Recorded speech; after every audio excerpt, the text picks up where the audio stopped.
As to whether NITA is relevant or not, there's a broader question as to how relevant the United States is.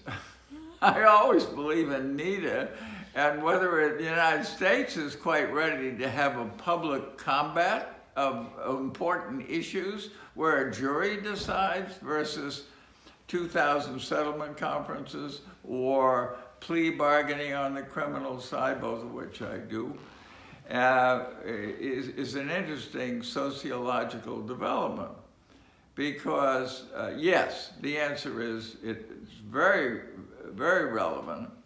And as long as lawyers are learning how to stand on their feet and make their position clear and insist on whatever they're insisting on, it will include lawyers, men and women, who contest maybe what the government is doing. Well, if you ask me whether it's relevant right now for people to be able to contest what the government is doing, I'd say absolutely yes. It's an important counterbalance, and it's very much needed.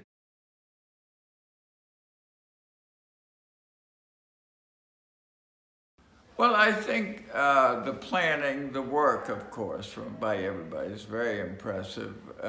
I think the alumni have a great fondness. It's almost like a mystery. You go to NITA, and then you believe in NITA, you know. And then you find people at a cocktail party who've been to NITA, and you talk about NITA, and what fun that was. Because there's a lot of idealism in teaching people how to talk and how to talk differently. And they start very nervous, as you well know, and they suddenly learn, well, these lawyers are here to teach us. They want to show us how to do it. And among the faculty, that's the greatest thing in the world. There are these lawyers from all over the country, or you know, it can be in another country, it can be in Ireland, it can be in England, it can be in many countries, which shows you the demand.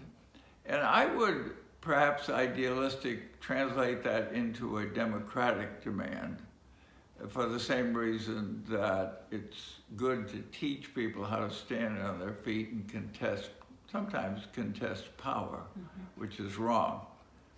And as long as that keeps going, it's good for the democratic form of government.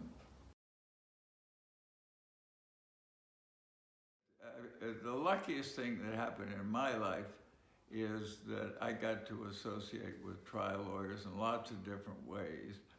And I like to say, you know, we're not like other people. We're just not like other people, okay? Get ready for this. And we walk around in courts and say, why is that? I mean, why is that happening? So we're the doubters. I'm very serious. We're the doubters in a society, and that's a role. And maybe the product is not safe. Maybe the procedure is not right. Maybe the police erred in some regard as to why this miscreant is sitting here in this cell. And you get used to expression. Even now as I go on and on, you see, you get used to voicing your opinions, as my wife well knows. And it's a good thing. I had a theory, no foundation really. Some of the violence that occurs is because people can't express themselves. If they could express themselves better and they could say, here's what's bothering me. I don't have a job and whatever it might be, and this violence in my neighborhood or whatever it might be, that they could find a different path. So the ability for someone to say, here, spend your life and you can express yourself all the time is really a wonderful thing. And I advise young ones, it's a good life. It's a life of thought. You're learning things all the time. And it's a great life.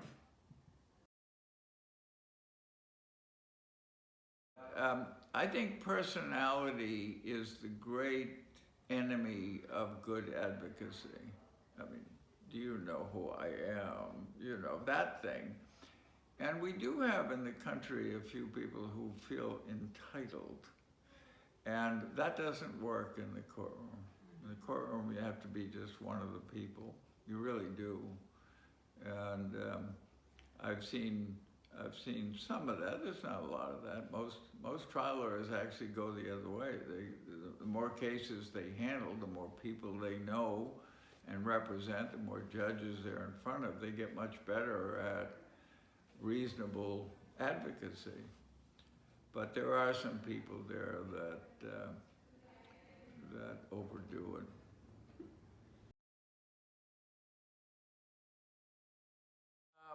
What I remember about my first trial is I went to work in the U.S. Attorney's Office in San Francisco on April the 10th, 1961. And I'd never tried a case. And on Tuesday, I was asked to try a first-degree capital murder case the following Monday.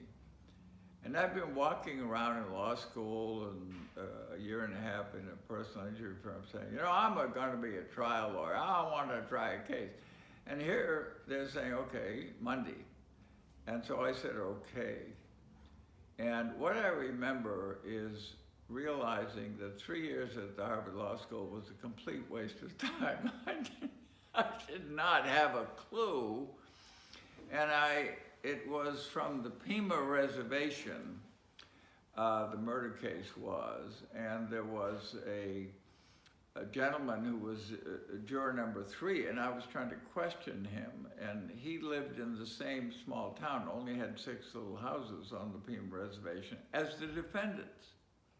And so I asked him, do you know them? And he said, no. So that was my first experience in picking a jury.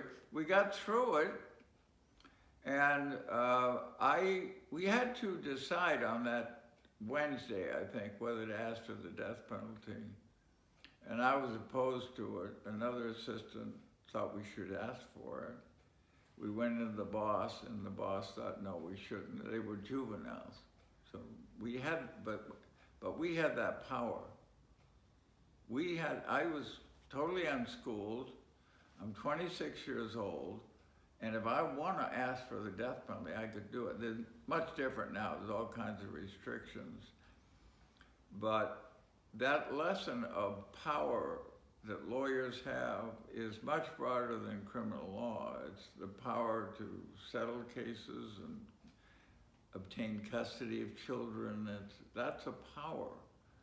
And so I started to try to learn how to use power in an appropriate way.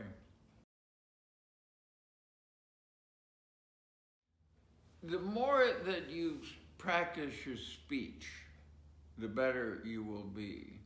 The more you can see other trial lawyers and take opportunities to do it. I've known lawyers who drive from Chicago down to southern Ohio just to see a famous trial lawyer. The more books you can read about it is better, but most of all, you can go to NITA, and there you will be taught by people that really know how to do this kind of thing. And I guess maybe the most important is, and I always did this, to work somewhere where you are going to go to trial. These days, it is said that, you know, there aren't many trials. Those are civil lawyers talking, and they're right. But the criminal lawyers have trials. And criminal law, you're in court all the time. You got hearings, you got motions to suppress. And so if it really is a priority, you have to find a job that will make you happy and that you'll learn the skills. And the brilliance of NITA is the student stands up, does something, and the faculty sees whether they're getting it or not. In my fantasy thinking, I have imagined a constitutional class where someone stands up and recites the due process clause and mentions 3 cases, and the faculty person would see, are they getting it? There is some of this. I've heard reports that there are some of this interactive on the substantive courses, and that's a good thing. But that's the heart of NITA, is the learning by doing, which, again, going back to the early days, that was relatively a new thing. The idea that the student is doing something and then getting input, suggestions, and then trying that again.